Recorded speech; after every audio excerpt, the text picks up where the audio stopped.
shop till you drop. While retailers feed the world's fashion addiction, the garment industry is under pressure to curb its environmental and social impact. On Eco India today, we uncover ways to move forward, from fast to forever fashion. Hello and welcome, I'm Sanuta Raghu. Fashion is one of the most polluting industries on the planet, contributing significantly to global greenhouse gas emissions and wastewater. And every second, a truckload full of clothes is burned or buried in landfills. While younger Indians have only recently adopted the concept of thrifting, one model of reuse has been around for centuries, practiced by the nomadic community of Gujarat.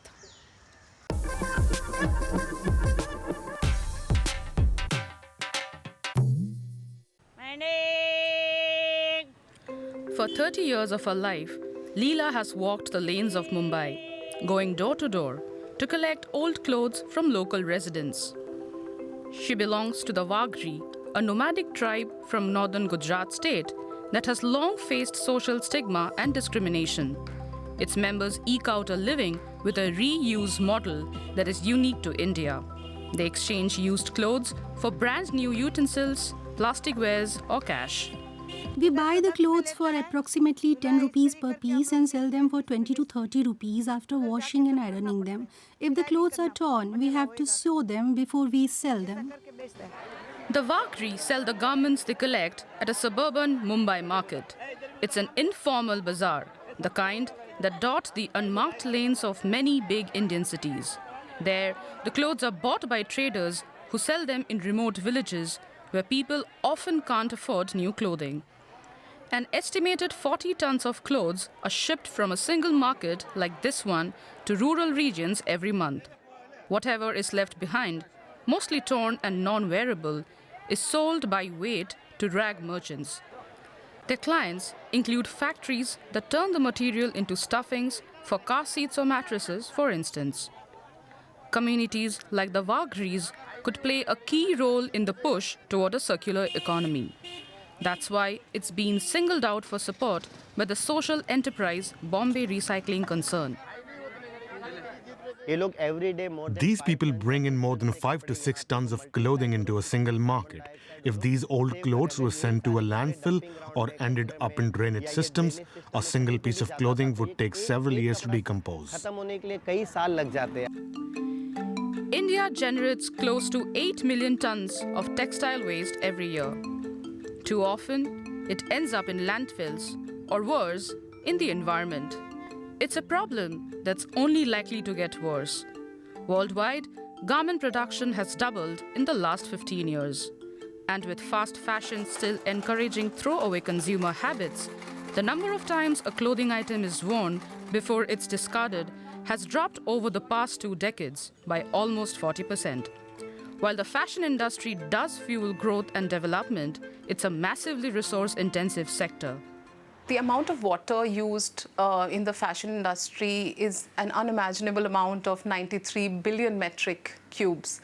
And that can actually be drinking water for 5 million people in a year. So that's the amount we are using to create fashion. Today, the global market for second-hand clothes is booming. In India, that market is still in its infancy, largely due to the cultural stigma associated with second-hand clothes. But in cities, young shoppers looking for sustainable alternatives to fast fashion have started to embrace the pre-worn trend, giving rise to a new culture of thrifting that's taking off across the country. Stores have sprung up to feed demand for second-hand and vintage clothing and accessories. Amit, a stylist and fashion designer, is a regular at this thrift store in Mumbai's Bandra neighborhood. We're all moving towards sustainability. Sustainability is the most in thing right now in fashion.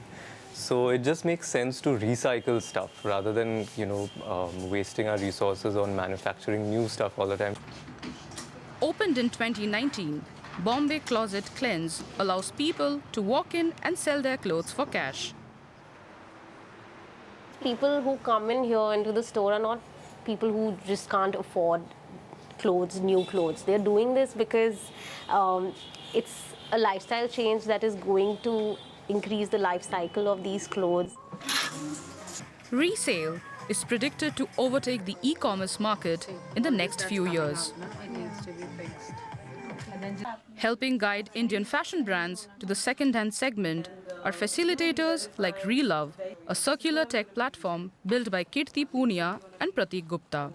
It helps brands to resell their products on their own websites. If you see hashtag Thrift India on Instagram, last year in Jan it was 4 lakh posts. Right now it's 7 lakh posts. So Jan until now, that's the growth. We've seen a huge amount of interest from people, from brands who really want to onboard onto this platform. And we've sold 80% of all the inventory that we've already got for sale. The average time to sell is just 6 to 7 days. So today I would say we're a completely supply-constrained market rather than a demand-constrained market. Some thrift stores are trying to incorporate Wagri women into their value chain. They buy items suited to the tastes of their clientele directly from the women. And they also serve as a one-stop collection point for traditional clothing that the women can pick up to sell at their markets. This model, if scaled, could help address one of the primary challenges faced by the Wagri: the physical strain of spending more than half their day on their feet, wandering city lanes. It would be so much more convenient if we could pick up bundles of clothes in one place. Then we wouldn't have to go door to door from one household to another if it were stored in one place where we could easily collect it. The Wagri have struggled with poverty and public suspicion for generations. They are denied access to housing complexes where they could collect clothes and face harassment from police and authorities when they try to hold a fixed market. Steps to organize their informal trade could help India secure a share of the global second-hand market that's valued at $36 billion. And finally, bring the Wagri recognition for their valuable role as India's urban recyclers.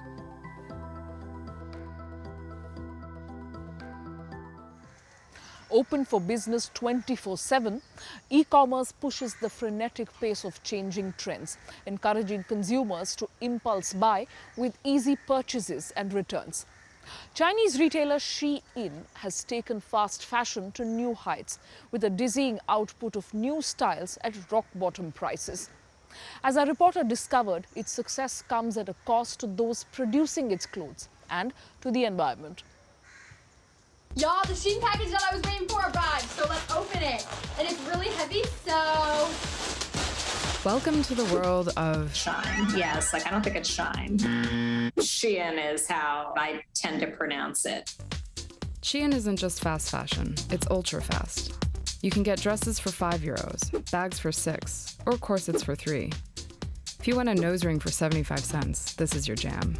Gen Z has pretty much gone bananas for this company, which exists entirely more or less on social media, has no physical stores, and whose operations are more or less a big black box. We took a dive into this fast fashion phenomenon and what it bodes for the environment. In an era of growing climate consciousness, how is this even happening?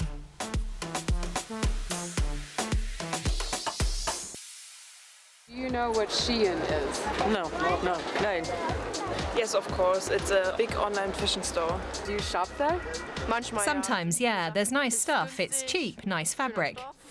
I think I've shopped there once. I wanted to return everything, but there's not really any point when you pay like €20. Shein targets mostly young women. It adds thousands of new things to its inventory every day. At any one time, it has as many as 600,000 products.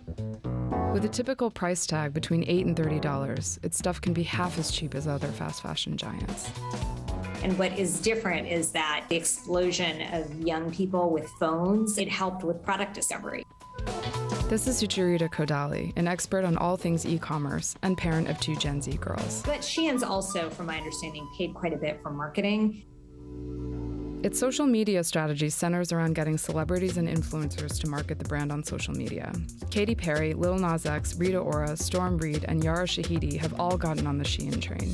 Please don't forget to buy your Shein Together t-shirt. Thanks so much for tuning in to the Shein Together event. But the biggest part of its online presence has to do with the haul. On TikTok, users post reels that show off what they ordered and what they got. A lot of these posts go viral, creating a marketing campaign that basically runs itself. I bought $2,000 worth of stuff, and that is my box. The beaded choker looks pretty good, though. It's not that bad. I could, So you have this very addictive algorithm, influencers, and young women. Maxime Beda is the go-to expert on the fashion and garment industry. It's a very impressionable age where they want to fit in, and clothing companies have utilized that insecurity to drive a lot of sales, but never to the extreme that we're now seeing. The Shein hashtag on TikTok has 17 billion views. Its Instagram account has over 22 million followers. This year, it was the #1 shopping app in 56 countries. It reportedly made $10 billion in revenue last year, which means it's catching up fast to giants like H&M and Zara. Shein has dominated fast fashion in the West, but its headquarters? They're halfway across the globe in Guangzhou, China. And what happens there? Well, nobody really knows. They're very secretive. They don't talk to anybody, so it's very hard to know exactly what they're doing. Usually, fast fashion companies take a month to get an item from design to store. But analysts say Shein cuts that time to as little as a week. It uses powerful algorithms to predict trends, and sometimes doesn't even start manufacturing until the order is placed. There is no magic, right? The only way that you get very cheap product is by not paying workers and flouting any environmental standards. They have to hire a lot of temporary workers, and they have to subcontract it to other small factories and house workshops. Wu Peiyue is one of the only journalists who went to Shein's production sites in Guangzhou to investigate their labor practices. She found a disparate web of crowded workshops underpaying people without official contracts. It's not that Shein has child labor, Shein has abused their workers. The issue is those workers, they are not in the social welfare system. This means workers have no rights or guarantees. The demand for cheaper, faster clothing means that wages in the industry have to be low to remain competitive. It's not only about Shein, but it's a more social issues prevail in the whole society. And as it turns out, the company's been making headlines for its secrecy. The Fashion Transparency Index, which rates companies on how open they are about their supply chains, listed Shein at the bottom of its rankings. And what about the actual clothes? If it's too good to be true, then it probably is. You cannot have a business model like that and operate in any way with respect to the planet or its people. You just can't. Plenty of people have taken to social media to protest the shoddy quality of its clothes. Honestly, I thought just the swimsuits were gonna be trash. I could not be more disappointed. This is a piece of crap. So if it's that disposable, it means they're all getting dumped somewhere. Almost 100 million tons of textiles end up in landfills every year. That's 500 Ever Given ships. Remember the thing that got stuck in the Suez Canal? Most of it goes to the global south, where locals suffer the environmental consequences. And did you know that the fashion industry is responsible for 8 to 10% of greenhouse gas emissions? The garment industry is so unregulated that it's hard to say just how much it's contributing to climate change. All we can say is that Shein is accelerating it like never before. It's a very energy-intensive process to create textiles. This production is happening in places like principally China, with a coal, continues to have a coal-based energy grid. But it doesn't seem to be slowing down anytime soon. The average consumer today buys 60% more than they did in 2000. Brands are now throwing double the amount of clothing collections at us. And Shein takes this to a whole new level. It taps into the insatiable consumerism that's shaped our world. The need to possess things, and when we're sick of them, to simply throw them away. I asked some young shoppers whether they thought about climate change. No. Why would I pay more when I can have something else for less? We're all students, so we're pretty low on the funds, but when I get a real job one day, I want to be more aware.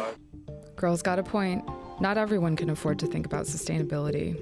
the rise of Shein might be breaking a myth we have about the next generation's climate commitment.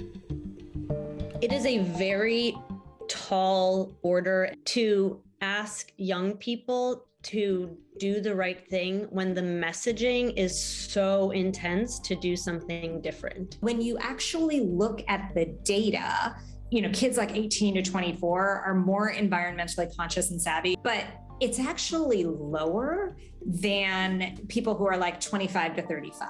And it's not just kids. I can't just blame kids. I think legislators will step up and make the rules necessary, but that takes people's participation.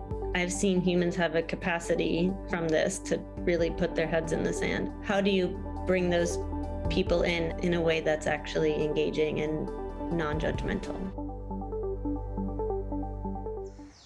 Alongside China, Bangladesh is one of the world's largest exporters of apparel. The Rana Plaza factory collapse less than a decade ago thrust an international spotlight on its garment industry. Since then, the sector has worked to improve labor conditions and protect the environment. But progress has been patchy. April 2013 in the Bangladeshi capital Dhaka. The collapse of the Rana Plaza textiles factory left more than 1,100 people dead and nearly 2,500 injured. The disaster put a spotlight on working conditions in Bangladesh and sparked an international outcry. Calls grew for changes to be made. No easy task, with more than 4.5 million Bangladeshis employed in the textile industry. Just outside Dhaka, the Beximo company has built a new factory with cutting-edge machinery and its own dye works. Everyone here remembers the nightmare of 2013. Rana Plaza was one horrible memory which sort of happened. Did Bangladesh learn from that and change? The answer is yes. The Bangladeshi factories who, from the point of view of civil safety, electrical safety, fire safety, are the safest in the world. Now, much at Beximo has been automated, though the company still employs 40,000 people. But their situation is different to that of previous years. Our working conditions have improved considerably compared to a few years back. With my current salary, I can now live a very decent life, by the grace of God. 30 kilometers away, the Mitila company makes fabrics for global export. Its textiles are made as precursor products for the wider industry, colored and cut to be sold in rolls. The company director says they pay fair wages and have to maintain environmental standards because they know the eyes of the world are on them. You cannot say, yes, Bangladesh is like as Rana Plaza. It has gone actually. So far whatever going on, it is really good. I mean, government also putting their hand and to make sure all these things should be moving very precise way in terms of helping the financially as well as technically. So there are so many things are going on for the textile sectors for the improvement. But it's still far from enough. The head of the largest union has been fighting for decades for workers' rights. He says the large companies have improved, but the smaller ones are lagging behind. There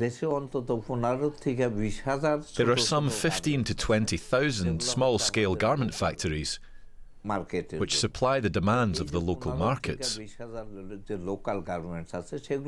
In these thousands of factories, workplace safety and working environment are still in an extremely bad state.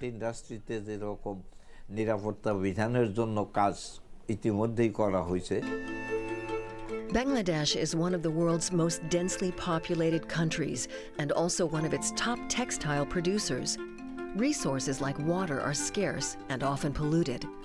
Dyes and waste aren't supposed to seep into waterways, but that's the reality in Dhaka. Companies who manage their own waste remain the exception. Mithila is one of them. It carries out its own complex wastewater treatment in its own plant, more than the law demands. So the fashion industry produces 20% of the waste globally. So can you imagine how badly we are affected for the water pollution? So Mithila textile is completely different than others because we do have, different kind of machineries, fully automated. So the consumption of water is very less than others. Even the large operators aren't voluntarily making these improvements. It took a legally binding international agreement between retailers, producers, and unions called the Bangladesh Accord to impose them. Every Bangladeshi factory who wants to survive and has survived has changed a lot in the last 10 years and will again keep changing as the industry moves forward. And those who have not been willing to change will not either have gone out of business or will go out of business soon. But environmental bad practice in Bangladesh won't simply be washed away overnight. From the factory floors of Bangladesh to the buzzing shores of Paris Fashion Week, French designer Marine Serre has put sustainable design and production at the heart of her 6-year-old label. That commitment is reaping rewards in the form of critical praise and commercial success. At her latest ready-to-wear show in Paris, Marine Serre sent out a collection that wasn't entirely new. Many of the looks were crafted from upcycled fabrics like towels and scarves. This one, for instance, it was delivered just days earlier to the warehouse, where shelves are bursting with piles of used textiles that the designer mines for inspiration. I do not really wish to make one more skirt, like we had so much. And when I went for the first time in the warehouse, where you can see this, but like 100 times bigger, you feel really, I was almost about to cry, because I was like, wow, like we are part of this industry. We are going to be the next bunch of fabric in 10 years. And then I realized that I think like designers today also have the responsibility of the whole world. Discarded garments are delivered to her brand's headquarters in northern Paris twice a week. Every item of clothing is inspected, sorted by color, and washed before the designer considers what she wants to do with it. These belts, for example, turned into a dress that, given the amount of handicraft involved, could pass for haute couture. And silk scarves draped into a mini dress. In that dress you have 5 silk scarves, actually, because you need quite a lot for making the volant, and you have one full here. And you can see that this silk scarf is not the same than this one. So that makes that each piece will be all unique. If you buy it again, this one will be a different scarf. It's hard to tell this jacket was once a towel. Marine Serre has developed lines within her label to provide information on a garment's life cycle. She endows the pieces with her trademark crescent moon, a print that's earned her a celebrity following, including US pop star Beyoncé, model Kylie Jenner, and British singer-songwriter Adele. In Paris, Madonna's daughter Lourdes took the motif down the runway in a full-body look. Guests at the show back her use of recycled and regenerated fabrics, which editors and influencers have dubbed ethical luxury.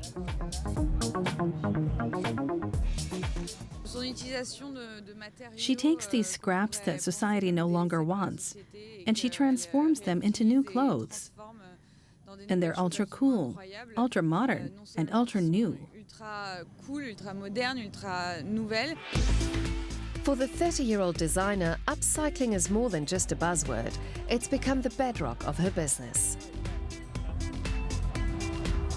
A lot is very different about her. I mean, She started the business, it was always thinking of ecology, for one thing, and upcycling and doing things in her own way, kind of futuristic.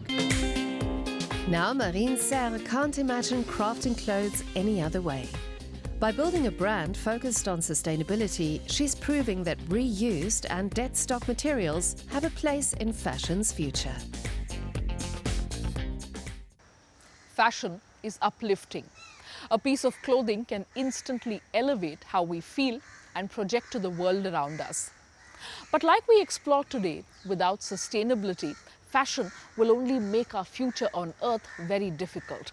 Think about that, and I'll see you again next week. Goodbye and thanks for watching.